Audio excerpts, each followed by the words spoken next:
looking for a solution to counter the guerrilla tactics of our then communist armed groups. They're called the Hooks. Skilled in unconventional jungle warfare, the unit was modeled after two legendary fighting groups, the intelligence-gathering American Alamo Scouts and the combat-ready U.S. Army Rangers. 112 students joined the first Scout Ranger class. Only 72 graduated. But to become a member of this elite group, soldiers must first pass 6 months of advanced training. And it all starts here, at Camp Texon, San Miguel, Bulacan, in the northern Philippines. These 206 volunteers are already trained soldiers from other Army regiments. Rangers, good morning. Vying to become part of an even more elite military club. First, they will be stripped of all their ranks. Here, every man is equal. All aiming for one thing: the coveted tabak tab of the Scout Ranger Training School. The red border signifies the blood, sweat, and tears shed by every ranger during his course. The sword symbolizes our special unit capability, and the words we strike symbolizes our capability to go anywhere, any place, and anytime. Bayong dalang mula sa gitna! Kad! Today is known as Reception Day, and recruits are in for a grueling welcome. For the next 5 hours, these instructors will try and break as many as possible through continuous physical exercises.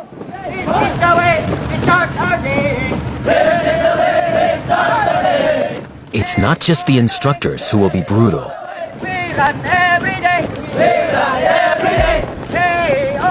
Today is a searing 32 degrees Celsius. Just 10 minutes in, and the course has already claimed its first victim to the heat.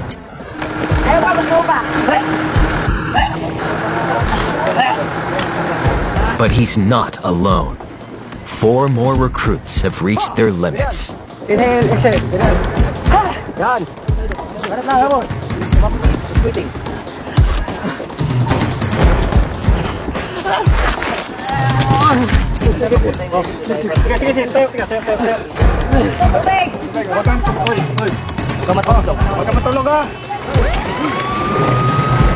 Recruit 54 has collapsed from heat exhaustion. He's being taken to the medical area to get his body temperature down. For others, hell has just begun.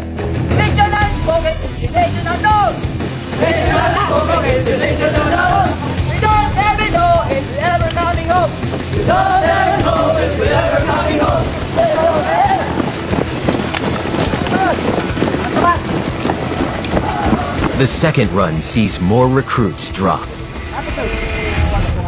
Medics are called in for even more severe cases of heat exhaustion. The exercise has depleted their bodies of essential water and salts. It results in dizziness, vomiting, loss of consciousness, and control.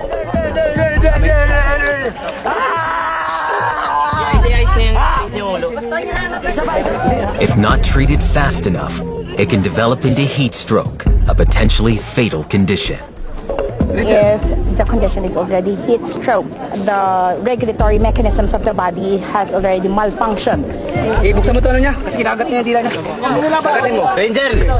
Ranger! Sagatin mo. Buksan mo. Then the patient started to bleed.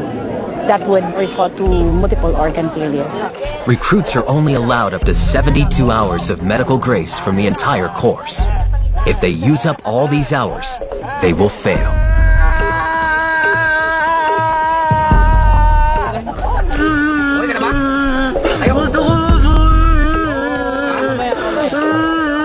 It's only been 1 hour since they signed up, and already, some are so ill they won't recover in time.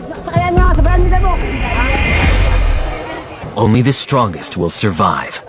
Sa schooling kasi ito, mag-briefing na kasi ako sa mga senior ko na nauna pa sa akin na mag-schooling nito.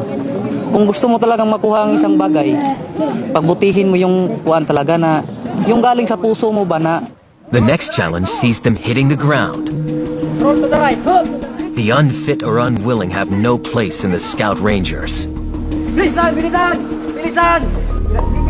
At age 32, Recruit 1 is one of the oldest in the course. This is my ambition. It is very difficult and it's very hard to be trained as a ranger. That's why I don't know what's the training I will going to survive this kind of course.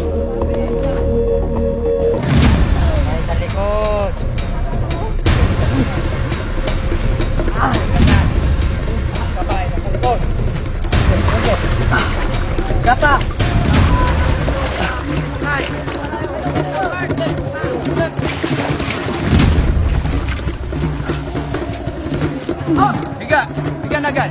Soprano. 2, 1, 2. Hey!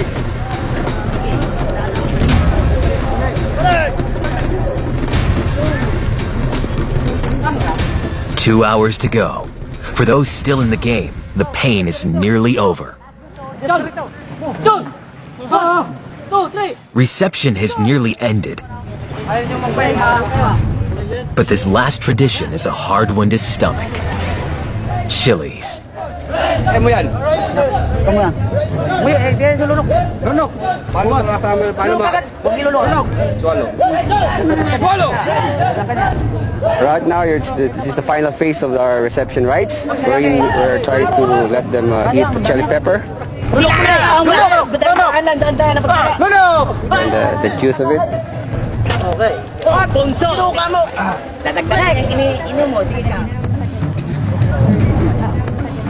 So after this, they're licking the tabak sign or insignia. And then the musang or the Black Panther, it's our logo for the Scout Rangers.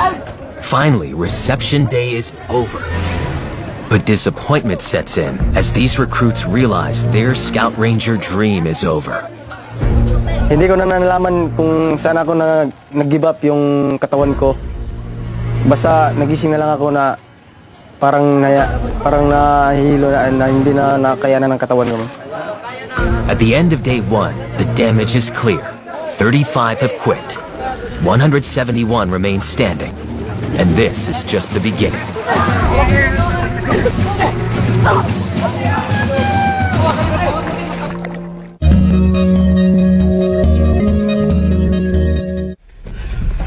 Philippine Scout Ranger recruits are 7 weeks into their brutal training regime.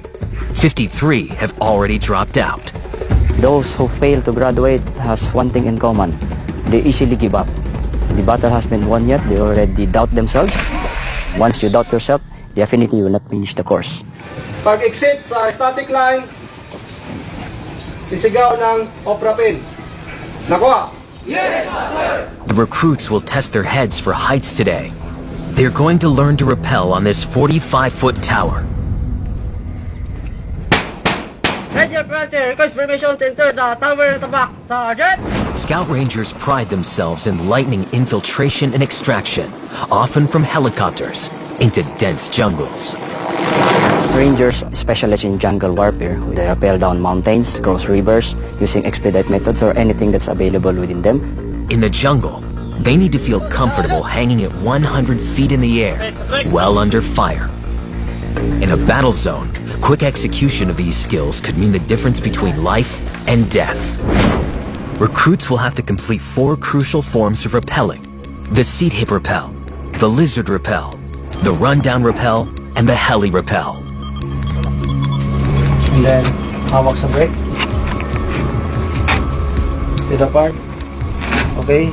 Hold the rope. Recruits 1 and 155 are up first with the seat hip rappel, used for mountain evacuations. Recruit 155 is one of the youngest in the course. Naramdaman ko po, kinakabahan po ako ngayon. Dahil first time ko po ito nilulula dahil sa mataas ng katawirin nito. Pagsubok po sa buhay. Okay, go! Ranger Robo, ready to perform! Sit and command, boss, start! Ranger Kirante, ready for perform!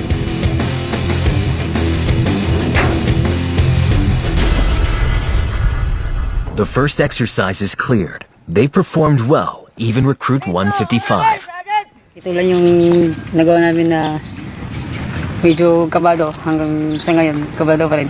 Pagkatapos ko ng talon, tarang nakangkit ko na yung kaba ko sa ilong ko. For the next few hours, each recruit gets a turn to perform the other 3 types of rappels. Yung hindi namin napapansin na pagkaragala yung estudyante. Once na hindi nakahook up, malaglag siya or matulak ng kasama. For Recruit 197, the lizard rappel used for clearing rooms with hostages is proving a challenge. This fully loaded M16A1 rifle weighs over 3 kilograms. Mas mahirap dito sa lizard yung tali. Mas masakit siya sa bewang mo. Kasi pababa yung ulo eh. Yung bigat nandun lahat. Tapos may baril pa. Masakit talaga siya.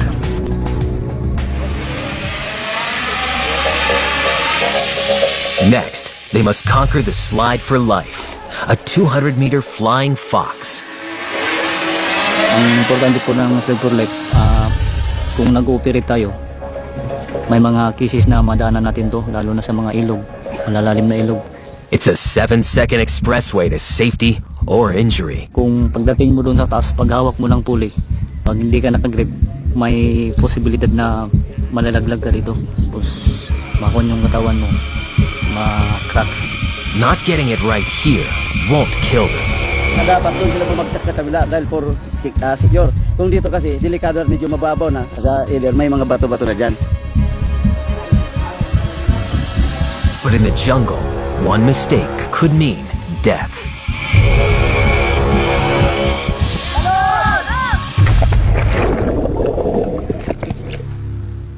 Next up is amphibious training. Some recruits are weak swimmers. This phase will aim to weed out those that can't make the grade. Recruits will be thrown into this 12-foot deep river, blindfolded and in full combat gear, weighing 30 kilograms. The aim is to first disorient them, then see if they can calmly recover and reach the surface. For recruits terrified of water, this is their worst nightmare. Recruit 181 will confront one of his lifelong fears. So, kinakabahan ako dito kasi dito, mahina talaga ako sa kuan, langoy. Nung nangyari sa akin, nalunod kasi ako, matagal akong sa tubig. May phobia na talaga ako dyan, pero sinusubukan ko lang yung, parang kina-counter ko lang yung takot ko dyan.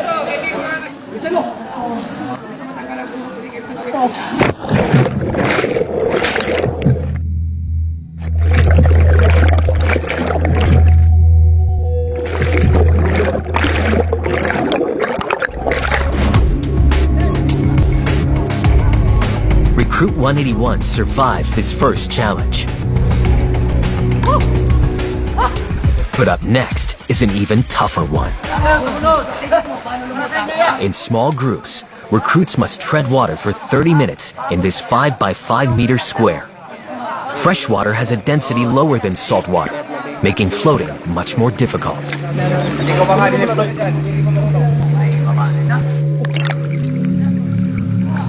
For those waiting, the cold and cramping is causing problems they don't need. 1 minute! Ranger, ito kita! Ranger, kita! Marunong lang lumangoy pero hindi ko sigurado kung tatagal ng 30 minutes sa tubig. Madigyo kayo dyan! But recruits have more to worry about than staying afloat. Prepare! At the end of the 30 minutes, the instructors will jump in and attack the weak. 5 ka, sa kita na kayo. 1, 2, 3, 4, 5. Time!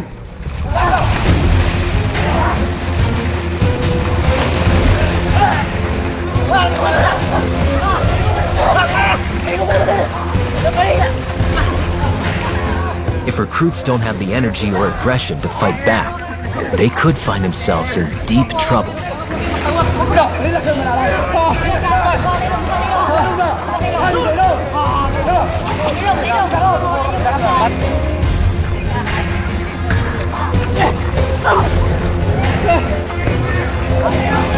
If If recruits fail the first time, they are forced to redo this until the course director is satisfied. For the poor swimmers, this is hell. We have this drowning part for training for our recruits, for them to get prepared when they engage their enemies in the water. If someone is drowning them, they don't get panic and they know what to do. 5 ka, sa gitna na kayo. 1, 2, 3, 4, 5. Time!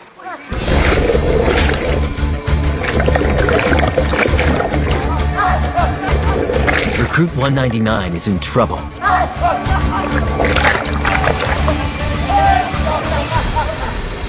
Nang sinakyan ako ni CD, talagang mabigat siya, parang mawawalan na ako ng malay talaga. Unti-unti na talagang naubos yung oras. The recruits survive amphibious training. But what lies ahead will test their nerve. The Scout Rangers are an elite strike unit on constant standby to deploy against insurgent groups across the Philippines archipelago. June 7th, 2001. Muslim insurgents, the Abu Sayyaf, hold 3 civilian hostages deep in the jungle after kidnapping them from the Dos Palmos resort in Palawan a year before. After stalking them for days, Scout Rangers track the guerrillas' footprints through the night. By the next day, the Rangers creep within 30 meters of their targets. For the next 2 hours, they engage in intense firefight against 30 rebels in muddy and thick terrain. 4 enemies are left dead and 1 hostage rescued. Marksmanship is a key skill for a ranger. Today, these recruits need to prove they have it. Fire when ready. Fundamental understanding of positioning, aiming, breathing, and correct trigger pressing will be put to the test in 5 separate skills. Zeroing, 1 inch below the line of sight. Endurance firing, record firing, and the sneaker course. But it is the final exam that is the most nerve-wracking of all. A confidence test that can kill. Recruits are required to shoot 2 bags full of colored water at a distance of 25 meters using this M16A1 rifle with a 5.56 caliber round. First, they practice. Then their teammates hold the bags. At this range, a 5.56 round could kill. Hitting the thigh could rupture the femoral artery, one of the body's most important blood vessels. Rapid blood loss leading to death can occur in just 5 minutes, and the margin for error is slim. So kahit na-perfect na ibang part ng fundamentals, pag nagkaroon ng error sa trigger, konting error lang, maaaring ang target hindi na siya tatamaan. Maaaring kakaliwa ang bala or kakanan. This is more than just marksmanship. It's a test of trust. Pag kaibigan mo kasi, kakabahan ka na maaari mo siyang matamaan o hindi. It's judgment time.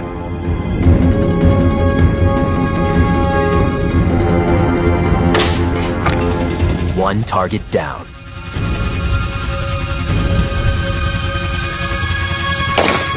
Lucky for his friend, Recruit 22 passed and they both move 1 step closer to being a ranger.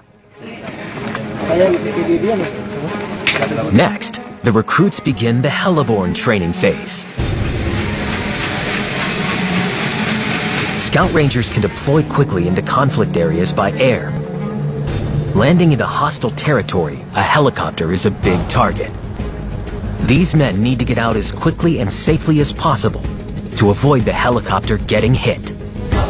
Bali, ang tinuturo ko sa kanila ay paano yung tumalon and then i-secure yung mga landing zone, paano nila i-secure din yung mga personnel during movement, loading and unloading ng personnel. Mistakes here can cost lives, even in training. Napakahalaga yan na malaman nila kasi as a Scout Ranger, hindi mo na kailangan pang i-command. First, recruits gear up for the quick deployment method. If the terrain is clear, the helicopter can fly fast and low while the troops disperse. Makibagay ka, makisama, makiramdam mga dito sa surrounding. It's a risky 10-foot jump, and one mistake could result in broken bones.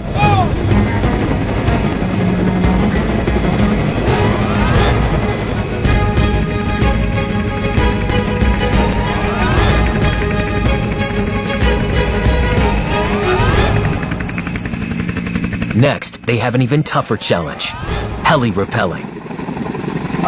Yung heli rappel ay ginagamit yan during infiltration na kung saan hindi kayang bumaba ng aircraft. Hindi kaya niyang bumaba ng sa ground, mag-touch sa ground, kaya kailangan magbaba yung tropa use of the rope. Recruits practiced this skill at the tower earlier in training, but now they take it to new heights. They need to complete nerve-wracking drops from 50, 70, and finally 80 feet above the ground, with nothing to stop them but their hands. Ang nervous hindi natin it's inevitable. Talagang ganyan. Pag una, nervous pero i-control mo. Recruits first tackle the 50-foot drop.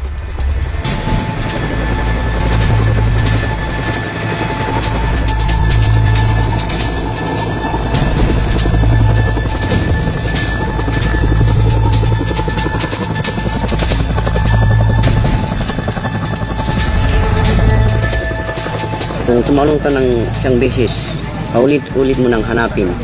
Dahil nagaganahan ka na at excited ka na. One step further at 70 feet, the winds become harder to battle.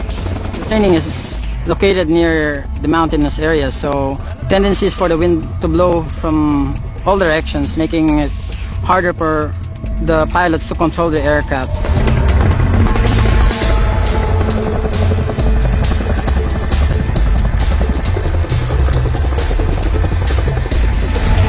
Next, it's time for the big one. One mistake during this 80-foot drop could prove fatal. Recruit 20 experiences trouble. He's unable to control his descent. Quickly, an instructor hits the brake. Tuloy-tuloy na ako kaya kung halimbawa walang biliman tapos nangyari rin sa field. Kung hindi ka naka-brake, diretso ka talaga. May tendency na mabalian ka or mamatay.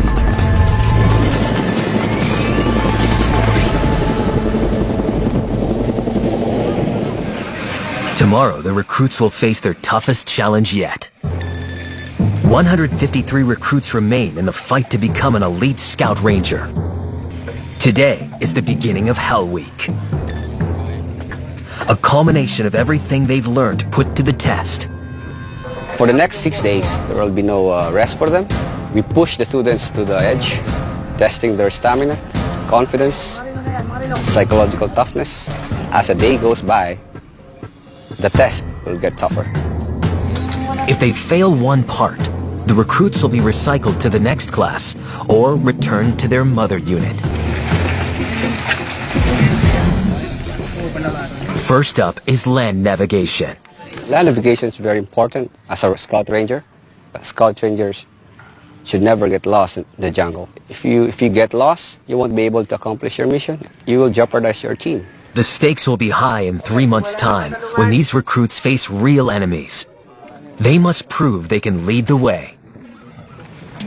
Each recruit is given a unique navigation route comprising of any 5 of these 24 targets.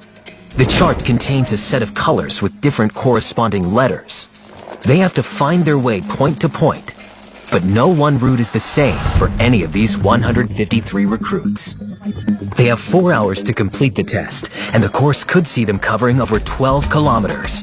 If a recruit returns late or does not complete his answer sheet correctly, he will fail.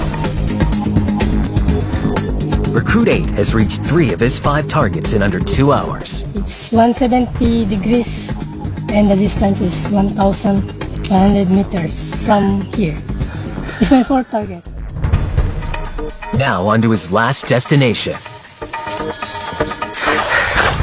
Located, there's a stake under the mango trees.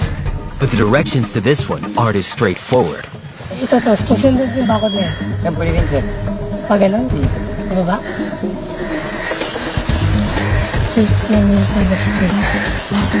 He is lost. Bukawin ba kayo dito? And he's not the only one. Time is ticking down.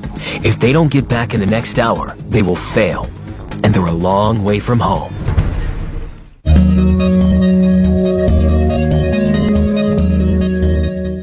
Recruits are battling to become elite Philippine Scout Rangers. It's Hell Week, and they're in the middle of their navigation exam. Time is running out for Recruit 8, while some have already made it to the finish line. But the mistakes are numerous. Siguro hindi nila na kukuha yung basic ba na dapat gawin. Kung paano kumuha ng reference, kung paano mag-plot ng kompas sa mapa. One has run into bad luck. Recruit 205 claims he has been the victim of theft. A cow has eaten his test paper. Hospital sir, niya ng baka sir. Baka walang baka din. Doon sa kon sir, may nakatali doon sir sa pangatlong target sir. Bakit naman kakainin ng baka yung baka? Hindi naman kinakain yan. Kinain sir, yung folder mo nga sir. Kinain, may mga laway pa sir. Tignan mo nga ito kung tama talaga na ano? Brace? The instructors don't believe him. It's a nervous wait as they check out his story. Sinasabi ko naman yung totoo. So, sa instructor na lang yan kung maniwala sa hindi, basta... They can't verify his story, but they will give him the benefit of the doubt. Recruit 205 is given another chance at the test. Banat, he will join. But fail this time, and he will be out of the course. Back in the field, Recruit 8 gets some help.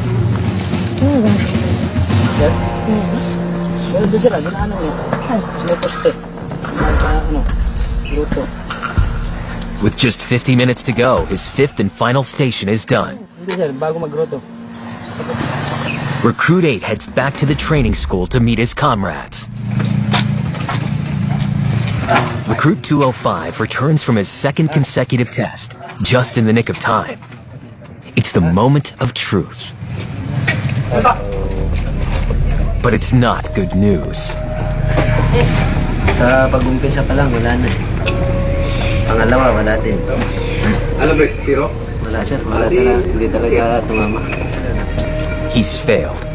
As a recycled recruit, it is certain that his journey to be a Scout Ranger is over. Basta once na kamali ka sa unang target pa lang, kamali na talaga natin. Kaya doon ako talaga sumablay. At the end of the navigation day, 20 recruits have failed. For Recruit 35, it's a cruel end of the road. Talagang masakit talaga. Hindi ko akalain na sa tagal ng na-training. Tapos yung pinag-iingat-ingatan mo na training mo, para isang pagkakamali mo, biglang nawala lahat. Nagunaw lahat.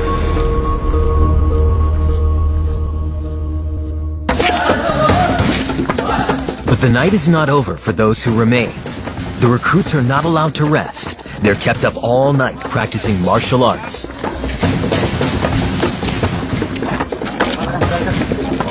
This is not designed to make them experts at fist fighting, but to wear them down. 7 a.m. Another grueling day of testing begins. It's the water confidence exam.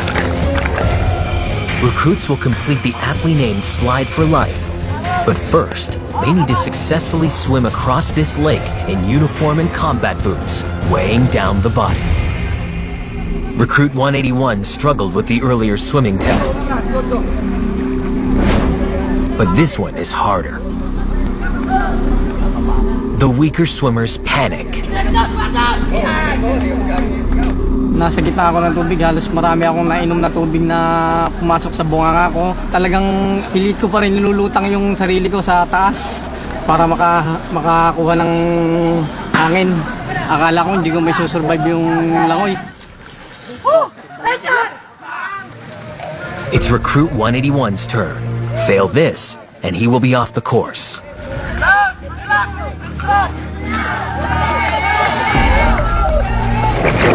Despite teammates and instructors' support,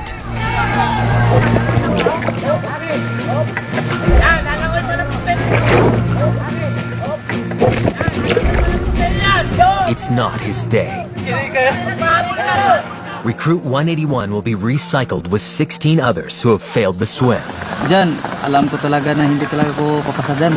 Wala na talagang lakas kasi sinabi ko na ilang araw na kami walang tulog. Pero before mag-open yung next class, practice muna ako ng langoy. But his fellow failed comrades don't take the news so well. Ready, Rines, bakit umiyak ka? So, itong class na to, kasi maski anong pilitin natin, hindi man rin kayo pala makakapasa. Next class kayo mag-join. Wa? Yes, yes. So, magbalot ng mga gamit nyo? Yes, yes. Okay. Wala. Yung marino na yan, marino. Day 4 of Hell Week. 116 recruits remain in the Philippine Scout Ranger training course.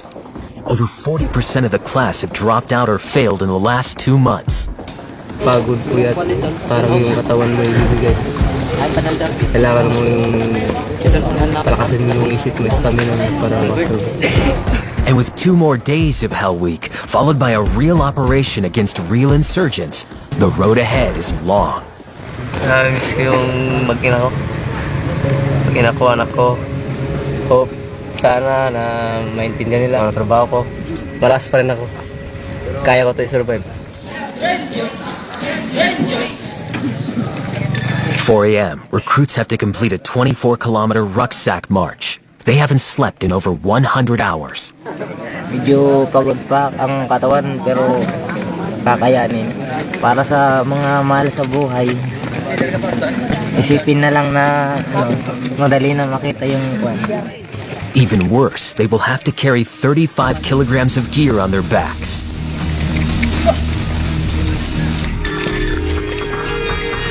They march as a team, but it's an individual assessment.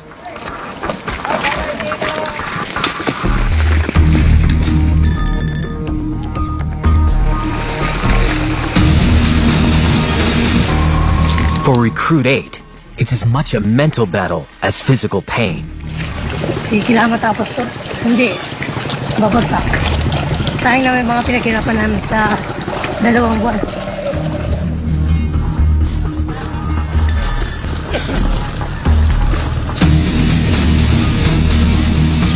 There's less than 2 hours left, but the strain of 35 kilograms is showing. Okay, nagbaba na kayo kasi ng raksak. Buwabaon na tong jungle pack namin sa likod namin. Sakit na rin sa paa. Pero malayo pa ang nakakarin namin.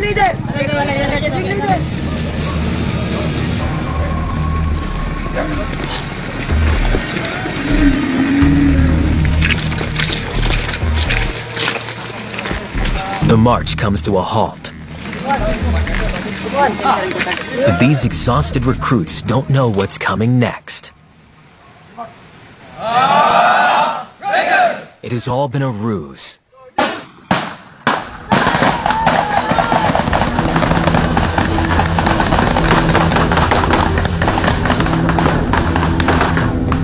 For the most feared test yet, escape and evasion is about to start. Escape and evasion is an exercise wherein students get a chance to feel what it's like being caught by the enemy. Recruits will be held captive and treated as prisoners of war. It's a reality that could happen in just 3 months when they go into real battle.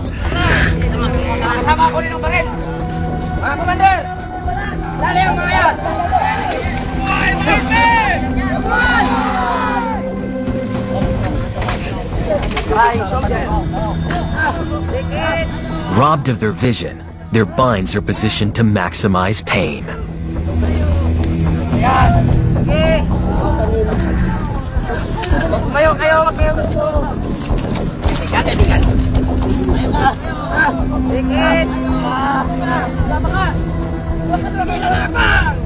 Under, pag mo na ilain, yung kali sa We don't do this to traumatize our recruits.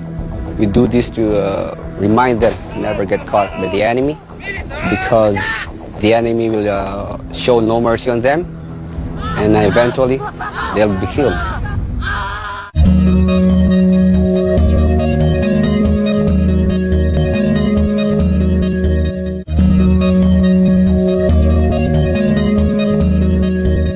Scout Ranger recruits have endured 9 weeks of physical hell, but nothing could have prepared them for this, escape and evasion. For For the next 17 hours, recruits will be subjected to various forms of torture. The aim is to make them fear capture. Experience ko naman sa Iko-Iko ay biglaan, nakakagulat na di mo talaga maasahan na mangyari habang nakadapa kami dun. So parang nararamdaman ko na yung mangyayari sa katawan ko. Parang alam ko na dito talaga mahihirapan ako.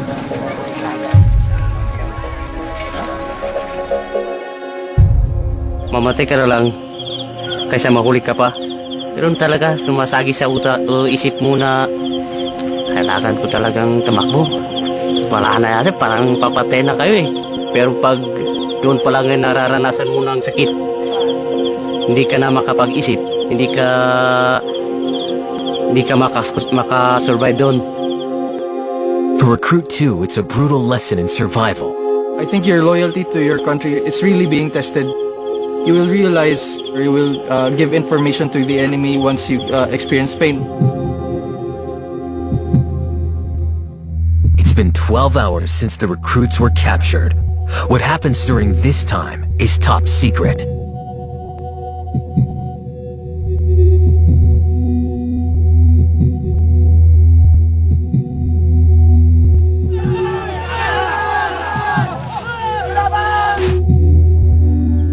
Really one of the worst experience, if not the worst experience of my life. Recruits have been through 4 months of punishing training, but it's not over yet. Recruits 2 and 3 are longtime friends. They've had the rare experience of going through all their military training together. The pressure here is very heavy. We come from different units, so from the start we found it very hard to adjust. Your patience is being tested. Until you explode, until you cannot carry yourself anymore. As classmates, we really do our best in order to help each other to maintain our strength and to graduate eventually someday. For the months to come, I think that my dependency on him will continue. I rely on him very much, and if ever he will not be around, it would really affect me personally. Tonight, these two will lead the final platoon run, a test of teamwork and stamina. Next time they carry these 18-kilogram packs, it will be for their final test mission, a real battle. But some have additional burdens, like this MG60 machine gun. Alam ko lang 20 kilos yung dala ko. Maabot po ito ng 7 kilo po ito. They have just 2.5 hours to complete a 17-kilometer circuit in the dark. So, ang reason na bakit kinakandak ang platoon run sa gabi, yung kagamitan ng na hindi kaya pasukin ng mga military vehicle, yung mga area, so kailangan double time. Split into 4 platoons, they will be staggered at 10-minute intervals, one after another. As a team assessment, they must leave no one behind. If they do, every member of the platoon might fail the course. So, mababak down pa lang siya, tutulungan na. Hindi yung kung saan siya back down, doon na siya i-assist. They draw grass to see which platoon will go first. And they're off.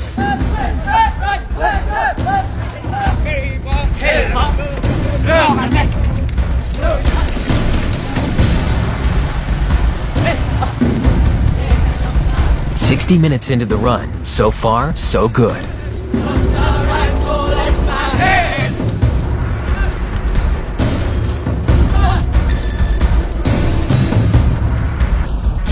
The first platoon arrives at the turning point, but some begin to slow down. Move! Okay, jump!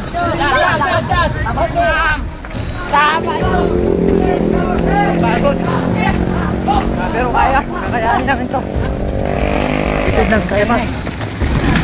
Attitude. Medyo napagod, kaya kinuha ko yung baril na para makarecover po. The platoons only have 30 minutes left to hit the finish line. Team spirit is vital in completing the run, and Recruit 3 has taken on additional weight. Yung iba sa amin, pagod na yung mga kamay. Kaya pinapabuhat nila yung mga request sa iba. Salitan lang, swapping. mapapansin nyo, pinapauna namin yung mga mahihina. Kasi kung hindi namin paunahin yung mga mahihina, hindi sila makakahabol pag nahuli sila. So kailangan mauna sila.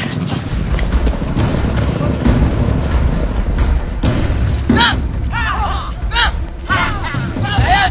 Sintong yan! Lalakas! Diba? Ayan!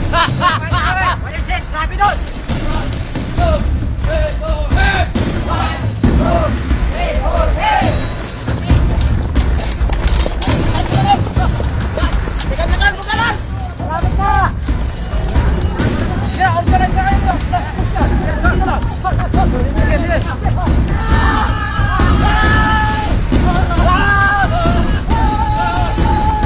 The team make it in time. We feel happy because we did it properly and we the other time we passed. It's a defining moment for Recruit 3. For me, as the platoon leader of 2nd Platoon, I think it's one of the most fulfilling event in my entire training. And this is also a test for our platoon mates, for the integrity of our platoon. And as you can see, some of us were shouting because this is the last night that we will be carrying those heavy loads. It's a moment to celebrate, but not for long. They need to prove they have the combat skills to match. Soon, the recruits will face the ultimate challenge, a real test mission. Real enemies, real conflict. One they might not return from. Test mission is a must for the members in order for them to graduate. That differentiates the Ranger training from all other military training. They could face the Abu Sayyaf, the Moro Islamic Liberation Front, and the New People's Army. Battle-hardened insurgents. But Recruit 3 is not daunted. Every mission given to us, we will accomplish them with great achievement. And here in Scout Ranger Training School, they're not just training soldiers to become Rangers, but Rangers to become heroes. As Recruit 3 and his class head into real battle to gain membership into this elite club, the class ahead has just returned from their test mission. I have the honor to present to you 2 Army officers, 85 Army enlisted personnel, and 2 police non-commissioned officers who have satisfactorily completed all the requirements of Scout Ranger course. These 89 recruits have endured one of the longest test missions in training history. We spent 2 months in the Eastern Mindanao Command. 5 personnel, Army personnel have abducted and we are tasked to rescue them. But one recruit didn't make it back. Accept also the soul of the class member who offer the ultimate sacrifice for peace. Sobrang lungkot, tapos yung tao pa na halos nagsasabi ng problema, tapos yung taong pwede mo rin masabihan ng problema. Basta masakit din sa akin kasi halos naging parang kapatid ko na rin siya. One man died trying to earn this badge. But for those in this class that survived, by virtue of the authority vested in me as the commander of 1st Scout Ranger Regiment, these 8 months of hardship have earned them the Tabak tab. 2013, I hereby declare the students of Scout Ranger course graduates effective today. Congratulations. After being tested under fire, they now have the right to call themselves Scout Rangers. Sky, we are happy and free. Birds of and feather we gather together. Scout Rangers of fortune are we. We sing greetings the night with a song.